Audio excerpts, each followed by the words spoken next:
धान की फसल 25 से 30 दिन की हो चुकी है और आपने पहली खाद तो डाल ही ली होगी। लेकिन किसान भाइयों, पहली खाद डालने के बावजूद भी फसल में पीलापन, कल्ले ना बढ़ना और पोषक तत्वों की कमी आती ही है। इसीलिए पहले स्प्रे में ऐसी टॉनिक का देना बहुत ही जरूरी होता है जो कल्ले की संख्या बढ़ाए और फसल में ज्यादा से ज्यादा फुटाव लाए, जिससे बालियां अच्छी बने। लेकिन सवाल ये आता है कि पहला स्प्रे कब करें, क्या डालें और कितनी मात्रा में दवाई का उपयोग करें। यही सब हम जानेंगे आज के इस वीडियो में, तो वीडियो को आखिरी तक जरूर देखें।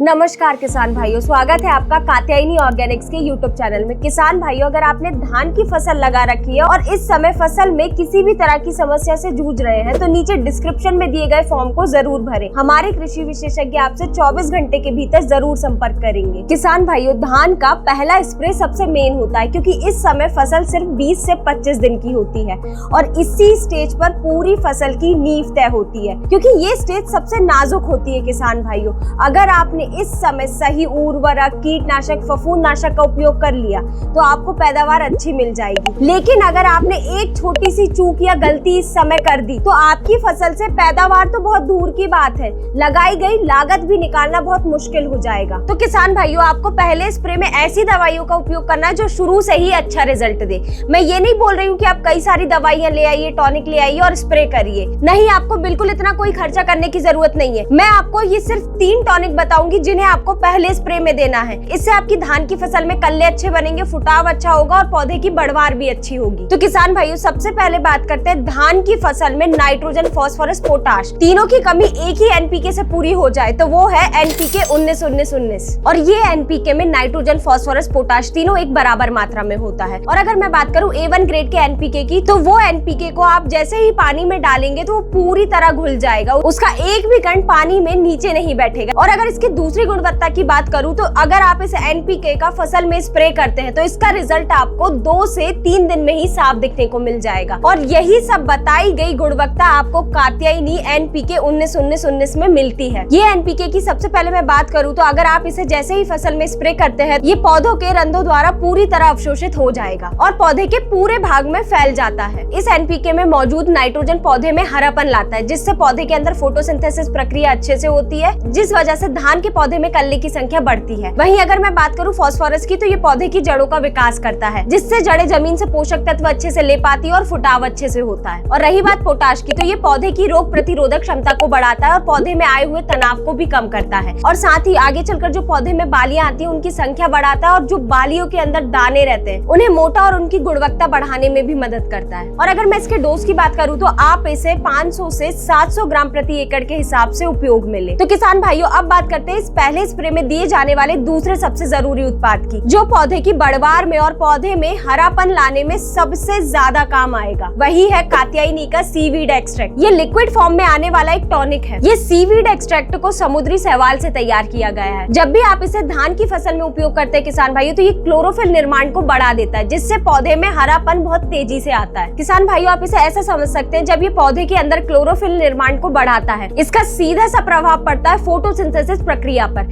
जैसे ही ये फोटोसिंथेसिस प्रक्रिया बढ़ेगी तो पौधे के अंदर ऊर्जा भी ज्यादा से ज्यादा बनेगी, और अगर ये ऊर्जा ज्यादा से ज्यादा बनेगी तो पौधे में कल्ले ज्यादा से ज्यादा आएंगे और ज्यादा फुटाव होगा। ये पौधे में कल्ले की संख्या और फुटाव लाने के अलावा इसका दूसरा सबसे बड़ा फायदा ये है कि ये पौधे में आए तनाव को भी कम करता है। फिर चाहे वो तनाव किसी बीमारी के कारण आया हो या फिर किसी कीट के कारण या फिर वातावरण में आए उतार चढ़ाव के कारण, ये पौधे को इन सभी प्रकार के तनाव से बचाता है। और अगर इसके डोज की बात करें तो आपको 1 एकड़ के लिए 250 ml लेना है। तो किसान भाइयों, वीडियो में आगे बढ़ते हैं और बात करते हैं तीसरे सबसे जरूरी उत्पाद की। कई किसान धान के खेत में सिर्फ यूरिया या फिर कोई सिंगल खाद डाल के सोचते हैं कि फसल में अच्छा फुटाव आ जाएगा, कल्ले बढ़ जाएंगे और बढ़वार अच्छी होगी, लेकिन असल में ऐसा नहीं होता है। पौधे को कई सूक्ष्म पोषक तत्व की भी जरूरत होती है। अगर ये सूक्ष्म पोषक तत्व नहीं मिले तो सीधा सा असर आपको धान की फसल में देखने को मिलेगा। आपको शुरुआत से ही फसल में पीलापन देखने को मिल जाएगा, खैरा रोग और बढ़वार ना होने जैसी समस्या शुरू के ही दिनों में आने लग जाएगी। इसीलिए पहले स्प्रे में मिक्स माइक्रोन्यूट्रिएंट का देना बहुत जरूरी है, क्योंकि इसमें 6 सूक्ष्म पोषक तत्व होते हैं, zinc, iron, manganese, boron, copper और मोलिब्डेनम। अगर आप ये मिक्स माइक्रोन्यूट्रिएंट को धान की फसल में देते हैं तो ये क्या करता है, सबसे पहले पौधे में हरापन लाता है। दूसरा सबसे बड़ा फायदा ये है कि अगर आपने धान की फसल में नाइट्रोजन, फास्फोरस, पोटाश दिया हुआ है तो पौधा क्या करता है, इसको पूरी तरह अवशोषित नहीं कर पाता, पूरी तरह नहीं ले पाता है। तो अगर आप ये मिक्स माइक्रोन्यूट्रिएंट साथ में मिलाकर पहले स्प्रे में देते हैं तो पौधा ये नाइट्रोजन, फास्फोरस, पोटाश का पूरी तरह उपयोग कर पाता है और साथ ही पौधे में बढ़वार भी अच्छी होती है और फुटाव भी अच्छा आता है। और इस मिक्स माइक्रोन्यूट्रिएंट पे मौजूद जिंक सबसे ज्यादा काम करता है इस धान की फसल में आए हुए पीलेपन और खैरा रोग को रोकने में। किसान भाइयों, अगर आप ये मिक्स माइक्रोन्यूट्रिएंट को पहले स्प्रे में उपयोग करते हैं तो शुरुआत से ही आपकी फसल में ग्रोथ बहुत शानदार होगी और इसका उपयोग भी बेहद आसान है। आपको सिर्फ 100 ग्राम प्रति एकड़ के हिसाब से उपयोग में लेना है। तो किसान भाइयों, ये थे वो 3 जरूरी उत्पाद जिन्हें आपको पहले स्प्रे में लेना है धान की फसल के लिए। अगर आप ये तीनों उत्पाद को मिलाकर धान की फसल में पहले स्प्रे के रूप में देते हैं तो निश्चित ही मैं ये गारंटी के साथ कह सकती हूँ कि आपको बहुत ही बेहतर परिणाम मिलेगा। अगर आपको बताए गए उत्पाद के बारे में कोई और जानकारी चाहिए तो कमेंट जरूर करें। अगर ये वीडियो अच्छी लगी हो तो लाइक करें और चैनल को सब्सक्राइब करना ना भूलें। धन्यवाद।